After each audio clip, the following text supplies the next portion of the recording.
وَإِنَّا إِلَيْهِ رَاجِعُونَ، اور بے شک ہم اسی کی طرف لوٹ کر جانے والے۔ یہ اس کا ترجمہ ہے۔ ہم مسلمان جب پڑھتے ہیں نا اِنَّا لِلَّهِ وَإِنَّا إِلَيْهِ رَاجِعُونَ، یہ قرآن کا حکم ہے اور یہ بہت اچھی بات ہے۔ تو اس بات سے پتہ چلا کہ حضرات صحابہ کرام و اہل بیت اعظام، اور خصوصاً جن کا آج ذکر ہے، یعنی سیدنا حسین ابن علی رضی اللہ تعالیٰ عنہ، یہ آپ سارے حضرات جانتے ہیں کہ اللہ کے بعد سب سے بڑا مقام تاجدار ختم نبوت صلی اللہ علیہ وسلم کا ہے۔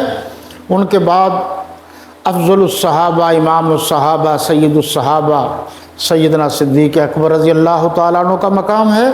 ان کے بعد امام عدل حریت، امام استقامت، مولائے شجاعت سیدنا حضرت فاروق اعظم رضی اللہ تعالیٰ عنہ کا مقام اور رتبہ ہے، وہ دوسرے خلیفہ ہیں مسلمانوں کے۔ اس کے بعد حضرت عثمان ابن عفان جو حضور صلی اللہ علیہ وسلم کے دوہرے داماد ہیں، ان کا مقام ہے۔ ان کے بعد حضرت علی المرتضیٰ رضی اللہ تعالیٰ عنہ کا مقام ہے۔ اور یہ اس طریقے سے علماء کرام نے بالاتفاق ترتیب بنائی ہے۔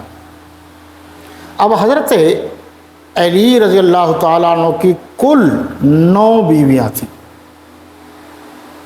18 بیٹے یا 14 بیٹیاں، یا با روایت مختلف فی 14 بیٹے اور 18 بیٹیاں تھیں۔ ان میں سے بی بی فاطمہ الزہرا جو حضور صلی اللہ علیہ وسلم کی چھوٹی بیٹی تھی، ان کے بطن مبارک سے 3 بیٹے ہوئے، حضرت حسن، حضرت حسین اور حضرت محسن، جنہیں ہم عام طور پر محسن کہتے ہیں۔ اس کے علاوہ حضرت ان کی جو بیٹیاں تھیں، سیدہ زینب، سیدہ رقیہ، سیدہ ام کلثوم۔ حضرت سیدنا محسن اور سیدہ زینب، اور بعض نے رقیہ کے بارے میں لکھا ہے کہ وہ بچپن ہی میں وفات پا گئی۔ حضرت حسن اور حسین یہ حضرت علی المرتضیٰ کے بیٹے تھے، اور حضرت حسن بڑے تھے، حضرت حسین چھوٹے تھے، حضور صلی اللہ علیہ وسلم کے نواسے تھے۔ تو یہ حضور کے نواسے ہیں۔ ایک تو یہ بھی ایک بڑا رشتہ ہے کہ میرے نبی کے نواسے ہیں، یہ اہل بیت کا رشتہ ہو گیا۔ پھر یہ صحابی ہیں، یہ بھی ایک رشتہ ہے۔ پھر آپ نے یعنی 4 شعبان 4 ہجری کو حضرت حسین ابن علی رضی اللہ تعالی عنہ کی پیدائش ہے۔ 4 شعبان المعظم 4 ہجری کو ان کی پیدائش ہے۔ 10 محرم الحرام 61 ہجری کو ان کا یوم شہادت ہے۔ کل انہوں نے 25 حج کیے ہیں، زیادہ تر پیدل کیے، اور روایات کے مطابق 15، بعض نے 10 احادیث بھی ان سے روایت کی ہے۔ اکثر 100 کے قریب ان کے پاس 7 گھوڑ سوار ہوتے تھے محبت میں، اور وہ ان کے ساتھ ہوتے تھے، جہاں جانا ہوتا تھا، آنا ہوتا تھا۔ ایک مرتبہ حضور صلی اللہ علیہ وسلم تاجدار ختم نبوت نبی کریم رؤوف الرحیم علیہ الصلاۃ والتسلیم، جمیل الشیم شفیع الامم، صاحب التاج والمعراج والبراق والعلم، صاحب الجود والکرم، صلی اللہ علیہ وسلم ایک دعوت کے سلسلے میں تشریف لے جا رہے تھے۔ راستے میں دیکھا کہ حضرت حسین رضی اللہ تعالی عنہ کھیل رہے ہیں مٹی کے ساتھ۔ حضور صلی اللہ علیہ وسلم نے آواز دی کہ حسین میرے پاس آ۔ حضرت حسین نے اپنے نانا کی آواز سنی تو وہ دوڑتے ہوئے آ گئے۔ حضور صلی اللہ علیہ وسلم نے ایک ہاتھ اس طرف رکھا اور ایک ہاتھ اس طرف، پیار سے ان کو اٹھایا اور ان کے بوسے لیے، حالانکہ ان کو مٹی لگی ہوئی تھی، اور پھر حضرت حسین ابن علی رضی اللہ تعالیٰ عنہ کو یوں کندھے پر سوار کیا اور اپنے دونوں ہاتھ اس بچے یعنی حضرت حسین کے چھوٹے چھوٹے دونوں ہاتھوں کو پکڑا اور سیدھا کھڑا کیا اور فرمایا مجھے حسین سے پیار ہے، جس کو حسین سے پیار ہوگا اسے ہی مجھ سے پیار ہوگا، جو حسین سے پیار نہیں کرے گا وہ یہ سوچ لے کہ اس کا نبی سے کوئی تعلق نہیں۔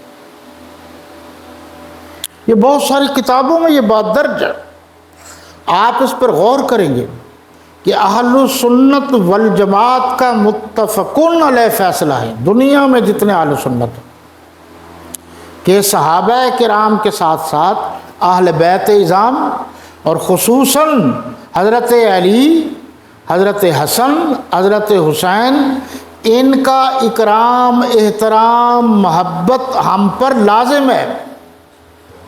حسین کسی ایک کا نہیں، حسین سب کا ہے۔ قوم کو بیدار تو ہو لینے دو، سب کہیں گے کہ حسین ہمارے ہیں۔ تو کوئی مسلمان یہ نہیں کہہ سکتا کہ حضرت حسین رضی اللہ تعالیٰ عنہ ہمارے نہیں ہیں، ہمارے ہیں۔ اب تھوڑی سی بات میں نے کرنی ہے جس کا تعلق احادیث سے، یہ اہل سنت والجماعت کے نزدیک احادیث کی کتاب ہے، اسے ہم مشکات شریف کہتے ہیں۔ تو ان میں سے جو کچھ حدیثیں ہیں وہ میں آپ کے سامنے رکھ دیتا ہوں، آپ غور کریں گے کہ ایک مرتبہ حضور صلی اللہ علیہ وسلم نے فَقُلْ تَعَالَوْا نَدْعُ أَبْنَاءَنَا وَأَبْنَاءَكُمْ دعا رسول اللہ صلی اللہ علیہ وسلم علیًّا وفاطمة وحسنا وحسینا فقال اللہم ہؤلاء اہل بیتی۔ آپ صلی اللہ علیہ وسلم نے حضرت علی کو، حضرت فاطمہ کو، حضرت حسن کو، حضرت حسین کو بلایا اور فرمایا اے اللہ یہ میرے اہل بیت ہیں۔ میں اب دوسری طرف نہیں جانا چاہتا، یہ بالکل ٹھیک ہے، لیکن یاد رکھنا اس وقت باقی حضور کی بیٹیاں اس دنیا میں نہیں تھیں، وہ اس دنیا سے تشریف لے جا چکی تھی، یہ ذہن میں رکھیے۔ آگے ایک اور روایت ہے، اس میں حضور صلی اللہ علیہ وسلم نے فرمایا کہ سیدہ عائشہ رضی اللہ عنہا اس حدیث کی راویہ ہیں۔ آپ اس پر غور کریں، جو ام المومنین سیدہ عائشہ رضی اللہ تعالی عنہا کو اسلام سے نکالے گا، ان پر الزام لگائے گا، بہتان تراشی کرے گا، نازیبا کلمات استعمال کرے گا، تو یہ اس حدیث کا جو پروف سیدہ عائشہ سے ہے، راویہ وہی ہے، سیدہ عائشہ راویہ ہیں، تعریف حسن حسین بی بی فاطمہ الزہرا کی ہے۔ تو معلوم ہوتا ہے یہ یعنی اہل بیت کا گھرانہ حضرت عائشہ سے، اور حضرت عائشہ کا گھرانہ اہل بیت سے محبت و پیار کرتا تھا، اور رشتے میں سیدہ عائشہ رضی اللہ تعالی عنہ حضرت حسین ابن علی رضی اللہ تعالی عنہما کی نانی ہیں۔ جب حضور نانا ہے تو ان کی ازواج حضرت حسین کی نانی ہیں۔ اور یہ بھی بات ہے کہ بہت کم لوگوں کو علم ہوگا کہ حضرت سیدہ عائشہ رضی اللہ تعالی عنہا کی کوئی اولاد نہیں تھی۔ جس طرح حضرت حسن و حسین حضور صلی اللہ علیہ وسلم کے کندھوں پر سوار ہوتے تھے اور آپ ان کو پیار کرتے تھے، اسی طرح حضرت حسن و حسین سیدہ عائشہ رضی اللہ تعالی عنہا کی گود میں کھیلتے تھے، اور سیدہ عائشہ رضی اللہ تعالی عنہا ان سے پیار کرتی تھی۔ یہ بھی ہے کہ سیدہ عائشہ رضی اللہ تعالی عنہا جب کھانا تیار کرتی تھی، دسترخوان بچھ جاتا تھا، تو اس دسترخوان پر ہوتا کون تھا؟ سب سے پہلے حضور صلی اللہ علیہ وسلم سیدۃ النساء اہل الجنہ سیدہ عائشہ